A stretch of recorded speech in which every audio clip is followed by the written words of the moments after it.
4 দিন নিখোঁজের পর সীমান্তে করতোয়া নদীতে ভেসে আসা গরু চোরা কারবারির লাশ উদ্ধার করেছে পুলিশ। উদ্ধারকৃত লাশটি গাছের শেকড়ে পেঁচানো এবং গুলিবিদ্ধ অবস্থায় ভেসে আসে।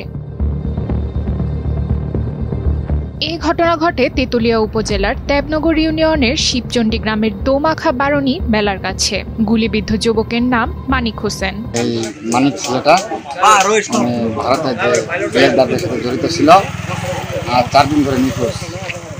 আজকে তাকে নদীতে ভাসে আসতে নদী কাজ করতেছিল, দেখতেছে, তখন তাকে ওখান থেকে নিয়ে আসে।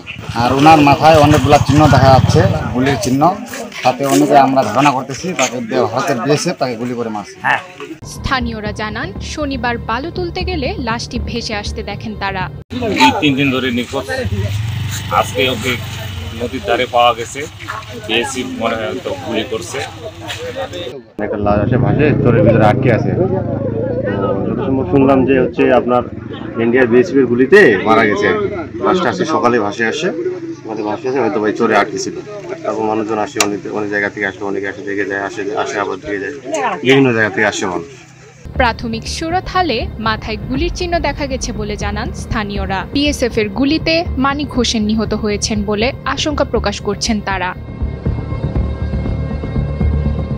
বিভিন্ন সূত্রে জানা যায়, মৃত মানিক হোসেন পেশায় পাথর ব্যবসায়ী ছিলেন এবং মাঝে মাঝে চোরাচালানের সঙ্গে যুক্ত ছিলেন। 4 দিন আগে বিএসএফ এবং বিজিবির পতাকা বৈঠক হয়। মৃত ব্যক্তির অবস্থান জানতে চাইলে উভয় পক্ষেই তথ্য দিতে পারেনি। স্থানীয় শ্রমিকদের মতে, ভেসে আসা লাশের মধ্যে গাছের শেকড় দিয়ে বাঁধা ছিল, মাথায় ছিল ক্ষতবিক্ষত গুলির চিহ্ন। বর্ডার ক্রস করার টাইমে সে গুলি খায়, সে নিরুদ্দেশ হয়। আজকে তার লাশ পাওয়া গিয়েছে। আমরা ইনকোয়েস্ট তৈরি করতেছি, আমরা এটা পোস্টমর্টমের ব্যবস্থা করব, তারপরে বিধিগত মোতাবেক আইনগত ব্যবস্থা।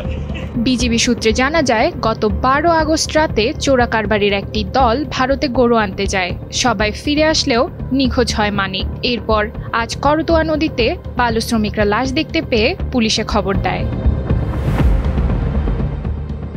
নুসরাত তালবিয়া, সময়ের আলো।